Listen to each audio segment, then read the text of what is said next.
नहीं माई रानी कई विदाइया माई काइले हो तो मोरी माईया अरे मोरी माई से रानी कुछ बताऊ। जैसे हमरे बहनी के जान ले उन्हों के जान ले ला कि जब देखे हम पूरा हाथ यहाँ सब पूरा जला था। फिर हम लोग यहाँ सब लोग गए थे, तब कोई कार्रवाई नहीं किया आप लोग? नहीं तो वो मतलब नहीं बताएं कि भाभी नहीं सही है, ऐसा नहीं है, सब लोग सही हो। हम लोग के समझा दिए सब। नमस्कार, मैं हूं विजय कुमार यादव। आज हमारी मौजूदगी जो है बिहटा गांव में 2 दिसंबर 2024 को यहाँ एक करिश्मा नाम की बच्ची है, उसकी शादी जो है जौनपुर ज़िले में कलीचाबाद में शादी होती है और बड़े धूमधाम से होती है, परिवार वालों की खुशी होती है। लेकिन कहीं ना कहीं जो है बेटी जो है दूसरे के घर बहू के रूप में जाती हैं और दूसरे के घर की बेटी दूसरे के घर बहू के रूप में आती हैं, और हर बेटियां जो है एक दूसरे के घर बहू के रूप में जानी जाती हैं। एक घर छूटता है माई का तो दूसरा घर मिलता है। लेकिन अब ये देखिए, बात ये है कि 2 दिसंबर 2024 की शादी होती है और 8 दिसंबर 2025 में उसकी डेथ हो जाती है, आत्महत्या कर लेती है। आखिर में क्यों आत्महत्या कर लेती है? क्या बेटियों का शादी करना गुनाह है? क्या बेटी ससुराल नहीं जाएंगी? लेकिन अगर इसमें किसका किसका हाथ है या आत्महत्या करने के पीछे रीज़न क्या है, क्यों आत्महत्या की, किसी के साजिश में की, किसी के कहने पर की, और ये भी पता चला है कि वो गर्भवती भी थी। लेकिन एक गर्भवती महिला माँ को जो कहा गया कि माँ को बेटे से बहुत प्यार होता है, अगर पेट में गर्भ है तो आत्महत्या कैसे कर ली? और इनके परिजनों से हम बात करना चाहते हैं, परिजनों से जानना चाहते हैं कि आखिर क्या समस्या को लेकर के एक बच्ची जो है, इनकी 3 भाइयों को 2 बहनें थी। बड़ी बहन जो भाइयों में थी उसकी शादी हुई, लेकिन बहन आत्महत्या कर ली। इसके पीछे रीज़न क्या रहा, आइए हम जानते हैं। भाई क्या नाम है आपका? रमेश कनौजिया। रमेश कनौजिया। आपकी बहन करिश्मा के साथ क्या क्या घटना हुआ है, इधर बताइए आप। करिश्मा को काफ़ी दिनों से कुछ उनके ससुराल वाले परेशान कर रहे थे, उसको जला भी दिए थे एक बार, तो दवा ववा किया गया, सही हो गई। उसके बाद जो है 1 महीने पहले ही विदाई किया गया। वो लोग बहुत कहने लगे नहीं विदाई करिए, तो फिर समझा बुझा के किया गया कि चलो अच्छे से रखिएगा। हमने उनको सामान वामान भी सब कुछ दिया ताकि उसको कोई तकलीफ़ ना हो, सारा कुछ दिया। लेकिन उसे इतना परेशान करने लगा और वो अपने मन के अंदर ही सारा कुछ लेती चली गई। हम लोगों को खुल के कुछ सारा सब कुछ सही से बताई नहीं, बस लास्ट में यही बताई कि हमारी ज़िंदगी बर्बाद हो गई ये कह के। और उसके बाद उसके घर वाले मेरे पास बार बार फ़ोन कर रहे थे, दरवाज़ा बंद कर लिया है। तो मैं कहा जब दरवाज़ा बंद किया, दरवाज़ा तुरंत तोड़ो, कुछ करने ना पाए। लेकिन उसके घर वाले कहें नहीं दरवाज़ा नहीं टूटेगा, वो दरवाज़ा ना तोड़े। वो सब लोग आपस में साजिश कर लिए थे कि इसको परेशान करके इसको मारना है। और लास्ट में जब वो मर गई तब उन्होंने जो है हमारे घर पे सूचना दिए। तब हमारे मामा पहले पहुँचे वहाँ पे, हमारे पापा लेट पहुँचे। जब वो मट्टी उसकी चली गई थी तब जाके हमारे पापा पहुँचे।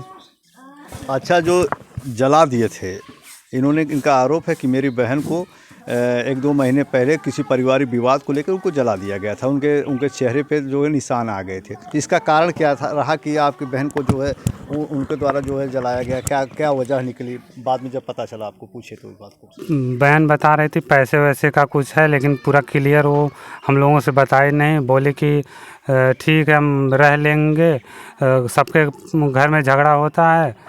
लेकिन वो लोग मतलब इतना परेशान फिर करना चालू कर दिए। जब तक उसके घाव था तब तक तो नहीं परेशान किए, ज्यों घाव सही हुआ फिर वही चालू कर दिए। वो लोग ये सोचे कि अब तो सही हो गया है, उस बार मरी नहीं, अब की ऐसा परेशान कर दें ताकि ये ऐसा कुछ कर ले। अच्छा, पूर्ण रूप से वो प्रताड़ित इसलिए करना चाह रहे थे कि उसकी मृत्यु किसी तरह से हो जाए। लेकिन लास्ट में जब सिलसिला नहीं, पारिवारिक सिलसिला नहीं बैठा तो लास्ट में उन्होंने आत्महत्या करना पड़ा। तो आइए इनके पिताजी से भी इनके बारे में कुछ जानकारी लेना चाहते हैं। जी बताएं, आपके बच्ची के साथ क्या क्या हुआ? हमारी बच्ची के साथ बहुत कुछ हुआ। वो सब बहुत सता रहे थे। उसकी सास ससुर, अजिया सास सबसे दुष्ट थी। वो बहुत दुष्ट थी। उसका देवर भी दुष्ट था। सब लोग मिल के सब उसको फंसाए, उसको बोलने मत दिए कि तुम बोलोगे तुम और थोड़ा करेंगे, इसलिए वो बोल नहीं पाई। इसलिए वो उसने आत्महत्या कर लिया। बहुत परेशान किया उसके सास ससुर। जब से ये सास उसका ससुर आया था बम्बई से, तब से बहुत ज़्यादा तंग कर रहा था। और अगर परेशान किए, अगर आपकी बेटी जो आत्महत्या कर लिया, अगर आपका इसमें क्या रीज़न रही कि क्या दिक्कतें रही कि जो आपके 1 साल अभी नई शादी हुई और नई शादी के 1 साल के ही अंदर वो अपनी करिश्मा ने अपनी आत्महत्या करना मजबूर समझी? आखिर में कारण क्या रहा?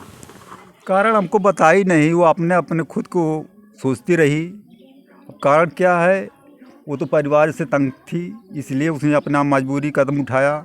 हमको नहीं बताया, छुपा लिया अपना। आपके शासन प्रशासन से क्या मांग है? हमारे प्रशासन से मांग है कि कड़ी से कड़ी सज़ा दें उसको, फांसी की सज़ा हो। ये हमारी मांग है कि वो हमारी बेटी को मारा है, वो भी सज़ा उसका भोगे। जी। अगर शासन प्रशासन से इन्होंने मांग किया है कि कड़ी से कड़ी कार्रवाई हो और इसकी जानकारी, तो कहीं ना कहीं बेटियां जब ससुराल में जब पीड़ित होती हैं, जब परेशान होती हैं या कुछ है जो मन की भावुक शब्द भावनाएं होती हैं, तो अपने माँ और परिवार वालों से ज़रूर कहते हैं। तो आइए इनकी माता जी से भी बात करना चाहते हैं, क्या कहते हैं इसके विषय में। अरे हमारा माता जी, आप क्या कार्रवाई करना चाहती हैं? उनके जो करिश्मा को जो आत्महत्या कर ली है, उनके ससुराल वालों के खिलाफ क्या कार्रवाई करवाना मांग कर चाहती हैं? हम उनको चाहते हैं, खुद को फांसी भी चढ़ गया तो हमको संतंत है। अच्छा। हमको ठीक है, जैसे हमारे बहनी की जान ले उन्होंने जान ले ला। अप्रैल मई में, सर मई में उनको जलाया गया था। तो आप लोग के यहाँ वो आई थी, कैसे जानकारी? नहीं सर, पहले हम उनके पास कॉल किए, तो वो उनका देवर फ़ोन उठाया। हम कि कहाँ गई बच्ची, तो कह रहा कि वो नहीं है, बात नहीं करा। फिर हमने कहा बात, फिर हम दोपहर में कॉल किया। हम कि कैसे बोल रही हो, तो उनके क्या हुआ बताओ। वीडियो कॉल किए तो उनका हस्बैंड कह रहा कि नहीं सही है, थोड़ा जल। हमको दिखाया, देखें पूरा चेहरा जला था यहाँ पूरा, वो दिखा भी नहीं रहा था। कह रहा था ठीक है थोड़ा जल, थोड़ा जब हम देखिए, जब देखें हम पूरा हाथ यहाँ सब पूरा जला था। फिर हम लोग यहाँ सब लोग गए थे, तब कोई कार्रवाई नहीं की आप लोग? नहीं तो वो मतलब नहीं बताएं, कहने भाभी नहीं सही है, ऐसा नहीं है, सब लोग सही हो जाए। हम लोग कहीं समझा दिए कि सब सही हो जाएंगे, अपना कोई दिक्कत नहीं, कहीं अब कोई दिक्कत नहीं होगी, सही हो जाएगा। तो सब लोग अच्छे से रहते, फिर बाद में परेशान करने लगे। अब क्या मांग है आप लोगों की? अब बस वही है, उन लोगों को फांसी की सज़ा हो बस, जैसे वो गए वैसे वो लोग भी जाएँ बस। ताकि कितने लोग दोषी हैं इस मामले में? पूरा फैमिली, उसका पूरा फैमिली है। सब लोग परेशान करते। अगर कोई सही होता आज वो जिंदी होती। अगर दरवाज़ा तोड़ दिए होते तो आज जिंदी होती। हम लोग पास फ़ोन करने कि दरवाज़ा बंद किए हैं, वो लोग दरवाज़ा क्यों नहीं तोड़ सकते थे? दरवाज़ा पर कितना मजबूत होता, प्लाई दरवाज़ा पतला तो रहता, उसको नहीं तोड़ सकते थे। नहीं तोड़े कोई लोग। सब लोग सिर्फ बैठ के कहीं नहीं दरवाज़ा फ़ोन करें बार बस। घर में शादी थी, सब लोग जुटे भी थे? घर में सब लोग थे, क्योंकि साल को पापा मारे गए थे, शादी भी थी, 5 को विदाई थी, 4 को बारात आई थी, 8 को हुआ है। सुबह हम लोग से बात की थी, बोले थे खाना नहीं खाए हैं, सब लोग लड़ाई करते हैं। पापा हमारे जा भी रहे थे। उसके बाद में तब ये कांडी हो गया। हम लोग कह रहे हैं कि दरवाज़ा तोड़ दो। ऊपर से उसका जो हस्बैंड है वो कह रहा है कि हम लोग को फंसा देगा। अच्छा, आप एक महिला हैं, तो ये जो कदम इन्होंने उठाया है, इसके लिए क्या और संदेश क्या देना चाहेंगे? महिलाओं को ये कदम उठाना सही है जो ये कदम आज उठाई है? ये कदम उठाना नहीं सही है। कोई भी काम सोच समझ से करना चाहिए, मरने से कोई हल नहीं होता है।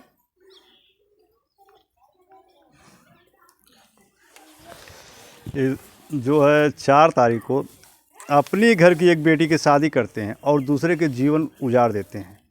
क्या ये संसार में, समाज में होना ज़रूरी है? अगर इस तरह से सबकी बहन बेटियों के साथ अगर ऐसा होता रहेगा तो बेटियों को कन्यादान लोग देना भूल जाएंगे।